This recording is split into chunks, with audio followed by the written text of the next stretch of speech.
just fast food, you know, and I wanted to find something better, and somebody told me about, I think it was Snag a Job or something like that, and I went on there, and I saw that there was a thing for Mark here at the cafeteria or whatever,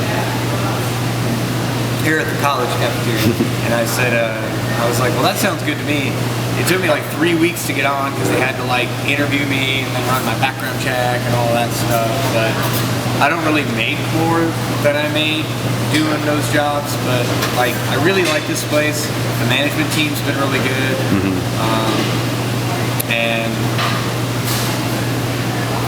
like they mostly don't sweat the small stuff. You know, a lot of fast food places will get real hung up on. Are you trying to want some pasta? No pasta right now. I'm busy. Not supposed to. Oh. I don't know. Like I said, I try to be nice to everybody. I try to have a little fun here and there. The people that I know are fun. You know, I'll crack jokes, make nice cracks, you know, tell them no and stuff. I love doing that. Like, some people calling me like, oh, you know, can I get some ham? No. It works every time. It's great.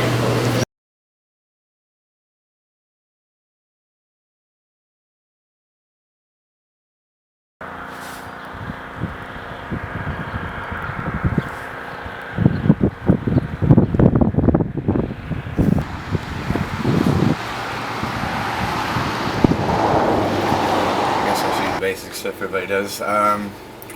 My full name is Samuel John Edward Ray. I was born on January 22nd, 1979, in the small town of Sarasota, Florida. I don't know how small it is. It's near Tampa. We moved up to Sevierville when I was 3. My dad opened a stereo shop, and I lived there most of my life, other than my time in the military and a couple of attempts to move to other places, you know, change things up, so on and so forth. But like, I never didn't know, and that was never a problem for me. Mom always said that I was special because I was confident. They never hid it from me. You know, I didn't turn 16 and they're like, hey, surprise! Yeah, Dad passed away in 98, older sister in 91. Or 2001, never really knew her though. My little sister lives in Sevierville. She's a bank teller. She's the only family I'm really close to. Anyway, we get together, you know, occasionally, stuff like that, but mostly I'm just on my own these days. His name was Ron Ray. I don't know my birth parents, so it's only going to be the family that there's just the one family that I'll be discussing. I just bring up the point that I'm adopted because I think it's important. Let's see. He owned a stereo shop. We moved from Florida when I was 3. We lived out. We moved to a house out in New Center near the school, and then we moved from there when I was like 5 or 6. We only lived there for a few years, and then we moved to the one by Thomas Sawmill. That one had like 4 or 5 acres behind it, man. Like, my dad built a tree house. We had all these different roads cut in through the woods out there. And Halloween, you ever heard of Shogun? It's like a little Japanese. We would call Dad, my dad, he was the biggest kid, we'd call him Slogan, like slogan, like to be funny. And he would like hide masks like throughout the forests and stuff and give us clues to find treasures and things, and we'd go, and then he'd jump out of the mask and chase us. And we lived there until, well, after I went off into the military, so it's just the sweet houses. Let's see. I went off to become a Marine. That was, I left on, let's see, that started on the 22nd of January, 1998, which was my birthday. It ended on January 24th, and it was that day, or, is it that day or the day that I found out that my dad had passed away. And so I completed Marine Corps basic training, but I left like a week early to come back for the funeral. And then one of my aunts actually took me back to basic so I could finish the ceremony. I didn't have to go back, but I really wanted to be part of like the final ceremony. It was very important to me. And I felt like the skipping out on that was, I wanted to honor Dad, you know. And he wanted me to go. Mom wanted me to go to college. I was so sick of Mom wanting me to go to school, which I should have gone to school. I don't know if 43 IQ, but you know, I was sick of listening to her and stuff, so I didn't want that anymore. We always run away trying to avoid something, and then don't realize we're hurting ourselves in the process. My train's probably the one thing I've still got from when he was alive. Actually, I should do that.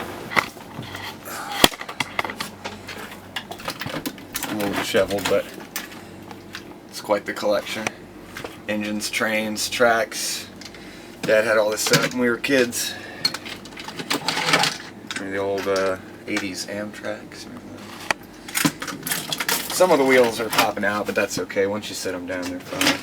But I've got buildings, wheels, vehicles, wagons, I guess, as they're called. See that down there? That's the whole Amtrak set right there. Those are all the, you know, passenger wagons or whatever you want to call them. Oh, so like the dining one right there. But that's a complete set. And then the rest of them are just bits and pieces. Santa Fe. I don't even know what company that is. Bullwright Northern. I'm no expert. But you and your dad build those together? Dad built the Train City when I was a kid. I didn't help him with it when I was little. When I got older, I helped him paint a couple things and stuff, but he pretty much had it all set up by then. Literally, I've been using it as my shoe tree. Which is really nice of me, I'm sure. Oh, been a long time, Tintimdi, as they like to say. Cheers. So, went off in the Marines, did 6 months of active duty, 2 years in the reserves out in Knoxville. And then I went active duty. I was gonna switch and I was gonna stay Marines, but I was already filling a slot for them, and they said it would take 6 months for a year for me to switch over. And I talked to Army recruiter guy, and they got me switched in like 3 weeks. All I had to do was get my commander to sign off. So I went from Marine Reserves to active Army. Spent 4.5 years doing that. It was 3 years with it, and then an extension. Went to Pakistan and surrounding countries, and Iraq and surrounding countries. Those were back to back. Oh wow. Technically we weren't all the way, but we were like in Spain waiting to keep going. So we went to Pakistan. I spent 6 months in Pakistan, a little time in a couple other countries. But we're talking like a couple hours in the airport or on a base or something. We're not talking like, ooh, I went to see the castle or something. No. That would be cool though. That's what I should have done, was re-enlisted and gotten stationed in Germany or somewhere cool like that. But, you know, as usual, I was sick of things by the time I got out of the Army, so I just wanted to leave. Kind of like how I didn't want to go to college because I was sick of Mom. While I was in the Army, I got married. That lasted not long at all. We would have been great friends. You know, all those people you would have been great friends, but it's not a good relationship, those. I think her parents were trying to pressure her to be more normal and stuff, and we had fun, but it just, I was young and dumb and didn't know any better, and that whole thing lasted about 6 to 8 months or something like that, so. Pakistan, that was an experience. No combat or anything in Pakistan. We were, because the war was in Afghanistan primarily. Let's see, I'm trying to think of a couple interesting things from Pakistan. Me and my buddy Kyle, we always used to do like poetry time after dinner. We'd go out to the smoke pit. And I'd be like, this is Kyle, yeah, and be like that. And he'd be like, and my name was The, we'd just call me The. This is The, like to be funny, you know. And then we'd just tell stupid poems like, sand, it's everywhere. It's in my hair. It's really a different atmosphere, different environment than you've ever been. You can't really, I mean, I don't know, I guess if you'd been in Boy Scouts or something maybe, but it's like a whole other level. There's just service members will go through a lot to help other service members a lot of times. They just know, they've been there. Then there was Iraq. we rolled across the border 3 days after the war started. We were close enough a lot of times to hear the fighting. Sometimes you could hear people screaming in the night and stuff like that. Really disconcerting. Some kid, I don't know if they had been hit by a car or was what, but this one guy ran out there with his kid and he's all like holding him up. And I don't know what we can do for him. We can't stop either. I feel bad for those people. About that. Let's see. A lot of water people fly in Iraq, a lot. Went on a few convoys. Never shot anybody. None of my friends got seriously injured or anything. Let's see. Iraq. I'm sure I've got lots of more stories about Pakistan and Iraq. Not pulling them up off the top of my head. But they'll come. I got out. Came back home to Sevier County. Lived there mostly. Moved to Texas once for about 9 months. I did okay in it for a little while. I don't know. I got homesick. I'm some kind of a big kid. But went all over the world getting homesick. We all pine for something familiar, I suppose. Mm-hmm. Let's see. Second wife was a Russian. I married her about a year after I got out of the Army. Well, I met her about a year after I got out of the Army. We dated back and forth for a couple of years. I went over there and married her. And then never saw her again. We have a kid together. He's 9 or 10 now. I want to say 9. I've never met him. Oh, wow. I've spoken to him a couple of times. Got a few pictures. That's about it. It just didn't work out. That's alright, though. That's life, I suppose. We just keep trucking along till we break down, run out of gas.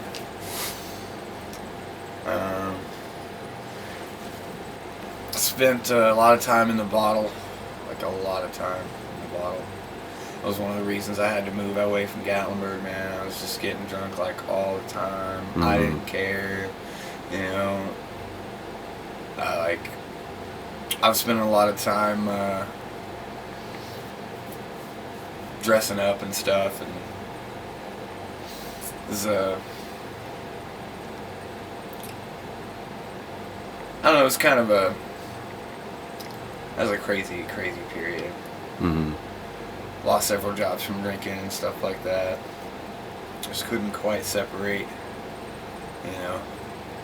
Not that that's surprising, but no, I was out drinking one night at Crawdaddy's, and I was out, and I guess I wasn't paying attention, I don't know, but supposedly it was a couple of guys at the bar that had been hanging out there, and they'd been eyeballing me, and I didn't realize it. Like, I'd been buying drinks for me and my buddies and stuff from my server tips, so I guess they thought I had money. I don't know why exactly.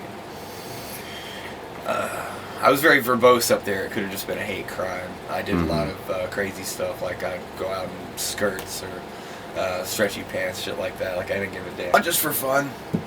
I like costumes and cosplay. I thought about switching genders for a little while, but I think most of that was just due to me just feeling like I'd lost everything, feeling like I couldn't be the man, feeling like no matter what I did, it was never enough. That was a big problem with me and her relationship, was that like, I always felt like all the pressure was on me, like I needed this and I needed that, and I don't make a ton, and one person's income is not enough to Towards a family. I don't know. I tried, it just slowly fell apart.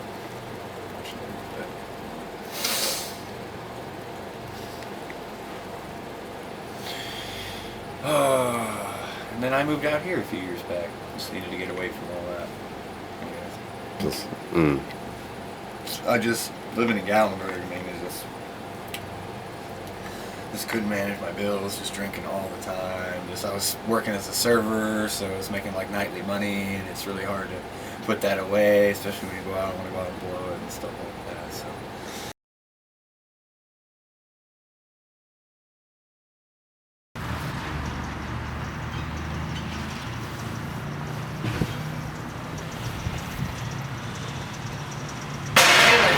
always pressuring me to go to school. My dad was chill, and like by the time I graduated high school, I was saying some of the same day, but basically I was sick of it.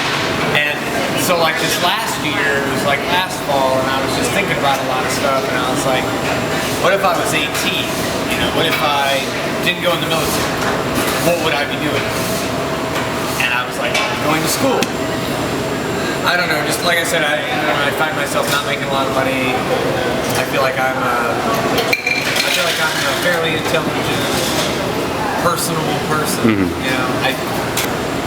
But I definitely know that like after what's gone on so far, I realized that I really need to like just start getting stuff out. Start putting out some of my material. Maybe not be so afraid that it's not perfect, it's not, I'm too hard on myself. I think a lot of myself. I should just start putting this stuff out. It was a complete contradiction of who I am. Like I'm just a happy, fun, light spirit, bubbly. Like I don't know why I was young. I was young and stupid. I went overseas to get shot at and killed. Like I should have gone to school. I didn't know. I should have known better, I suppose. Both classes, please.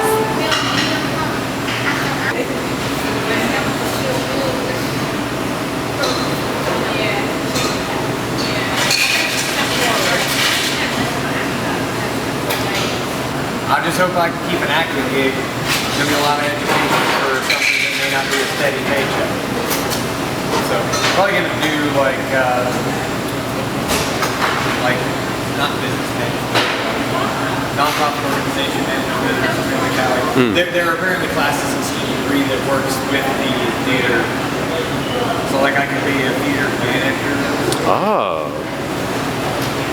Interesting. For a theater, still be involved, like that way when I'm not off shooting a movie or a TV show or whatever, if I don't get like that way, then I would still have somewhere to perform and, also regularly. I don't know. I just like making people laugh. I like being entertaining. I can do lots of impressions, different accents from around the world. People always said when I talk, they're like, I feel like I heard that on TV, I heard that somewhere or something. It's like, I just have a natural ability to recombine and regurgitate like the kind of entertaining stuff that I see. And that's always been a big thing for me. Even when I was a little kid, I would run around and I'd yell, SR 100, Sam Radio 100. It was like my radio station. SR 100, I've just always been entertaining. I like it. Robin Williams once said something about like it's the saddest of us all that make everyone laugh. I'm very easily influenced by the emotions. It's hard sometimes, but it's true. When people get angry, I want to get angry. I'm really frustrated. I don't like it when people get sad. It's really hard for me to not be connected to those emotions. And so, making everyone light and happy, being entertaining, it feeds back. Because you give out the happy waves, and then hopefully you'll get some back. Pretty much just my sister. Mom's so wasted, she'll probably have to ask me 3 or 4 times. But that's just life, I guess. I don't know, I'm not doing this for anyone. You're doing it for you. I do plenty of things for other people. And I do love doing things. Straight life. Spent my 20s not understanding, building up little debts, moving around, And I feel like I've spent the 30s kind of like figuring out what living life is. As long as I never really got an education, not a career. I went in the military, got out, and then just, job.